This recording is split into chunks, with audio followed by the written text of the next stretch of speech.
John was headed to work one morning on I-95. As traffic was merging onto the interstate from the right, John merged left to give the drivers room. Sadly, he wasn't prepared for the driver of a semi-truck to merge twice, and by the time he realized what was happening, it was too late.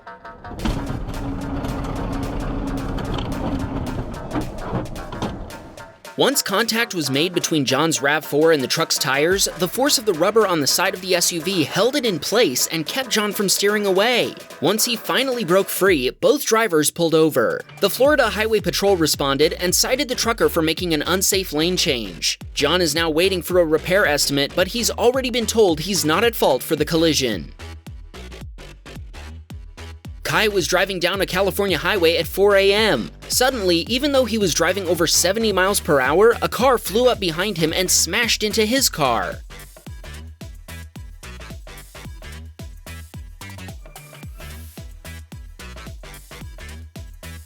A responding officer told Kai that he believes the other driver had been traveling at over 100 miles per hour at the moment of impact. He also said he smelled a strong scent of alcohol and proceeded to subject the other driver to a sobriety test. Kai doesn't know what the results of the test were, but he does know the other driver was arrested and taken away in handcuffs. Thankfully, the other driver's insurance provider paid to replace Kai's totaled vehicle.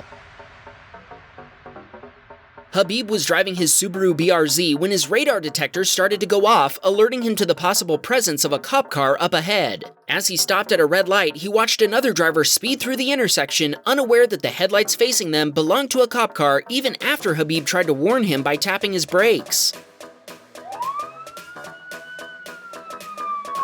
The Prince Williams County police officer quickly pulled over the speeder while Habib just laughed at the instant justice.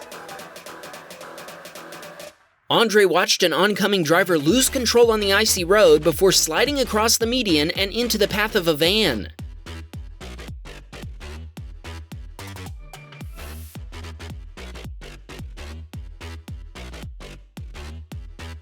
The impact knocked the car into another, bringing the total number of involved vehicles to 3. Andre pulled over, checked on the drivers, then called 911 to report the collision. He also provided copies of his dashcam footage to all the involved drivers before continuing on his way to work. This submitter was headed home after getting some lunch. When he pulled up to an intersection, he noticed the drivers of a Honda and a Ford exchanging heated words before the Honda driver threw a water bottle at the Ford. The Honda driver made a right on red and sped off before the Ford driver could give chase. And when the light turned green, the Ford driver decided not to pursue them. Lucas is a Lyft driver who was transporting a passenger when a pickup driver ahead of him lost control in the slushy snow.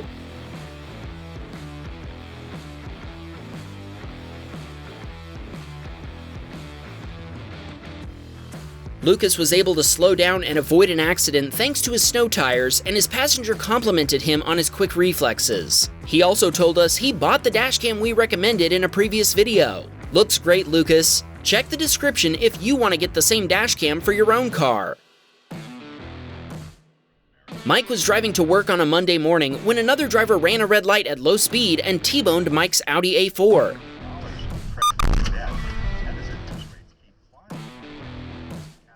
Thankfully, nobody was injured, but the young woman who'd hit Mike was shaken up. He'd only installed a dashcam the weekend before, but this footage shortened the insurance investigation from months to minutes. His repairs will cost $7,500 and he's still waiting for replacement parts over a month later. Thankfully, the car drives fine in the meantime.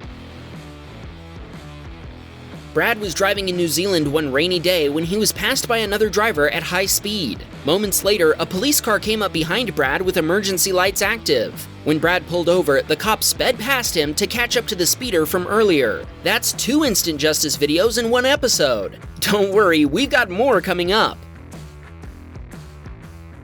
Jordan was on his way to work early on a Saturday morning when another driver nearly hit him as they ran a red light. Jordan can't help but wonder what would have happened if he'd entered the intersection just a second or two earlier. Thankfully, he was able to continue to work unscathed.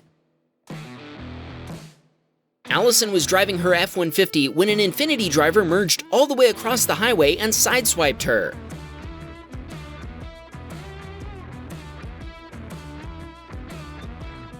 Allison immediately called 911. The Infiniti driver told her the accident was her fault because he'd been using his turn signal, but she pointed out that a turn signal doesn't give someone the right of way. The Infiniti driver then got his passenger to say that Allison had rear-ended him, but she told him she had video proof of what had really happened. When the cops arrived, they found him at fault and wrote him a citation. David was driving down a Michigan highway when he spotted this week's Tesla behaving badly. That Tesla man can't drive. That Tesla man can't drive. A Model X driver nearly sideswiped a Chevy sedan before braking hard to avoid rear-ending a Ford Explorer. Maybe all that instant torque is going to their head. Vincent was driving in Winnipeg when a white Hyundai nearly T-boned him as it ran a red light. Vincent had nearly made it through the intersection before the Hyundai flew in front of him. Thankfully, there was no collision. Slow down, people! Justin watched someone run a stop sign very slowly. In spite of the swerving of the Honda CR-V driver in front of him, the other driver still managed to detach their bumper cover.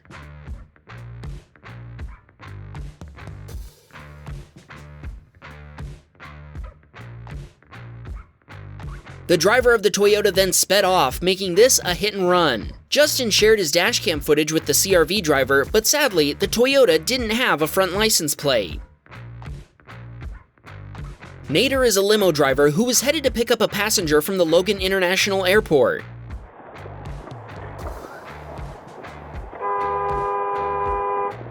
A distracted driver merged into Nader's lane, forcing him to swerve to the right and almost pushing him into construction barrels. He honked at her, but she didn't seem to care. Benny was driving his Peugeot when a Volkswagen driver ignored a stop sign and pulled in front of him. Since he was driving downhill, he couldn't stop in time, even though he hadn't been going very fast. The elderly driver of the Volkswagen accused Benny of driving too fast, but when Benny told him he'd captured the collision on his dashcam, the guy backed down and admitted that he was at fault. Benny says, "Get yourself a dashcam." We couldn't agree more. Alex was waiting behind a few other cars, including a police car, at a red light. The moment it turned green, someone blew through the intersection right in front of the cop car.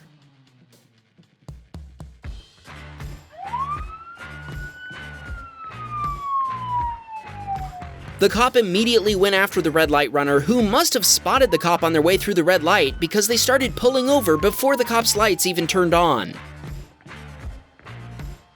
James was driving at about 25 miles per hour in a 30-mile-per-hour zone one Saturday morning. As he approached a stop sign, he began sliding on ice that had built up before the intersection. James admits he was driving a little fast for conditions, but he's thankful someone in a pickup truck came and pulled his Nissan Sentra out of the snowbank with a strap. Chris was driving down an English road when he went to merge onto a highway. While he was waiting for an opening in traffic, the Lexus driver ahead of him suddenly changed his mind and backed into Chris's RAV4. Both drivers pulled over to assess the damage and exchange insurance information. Chris doesn't know what happened to the other guy, but the police told him he'd have to go to court and face charges. Catherine was driving home from work and was waiting in traffic at a red light. Suddenly, she spotted a Jeep driver finding a very creative way around traffic.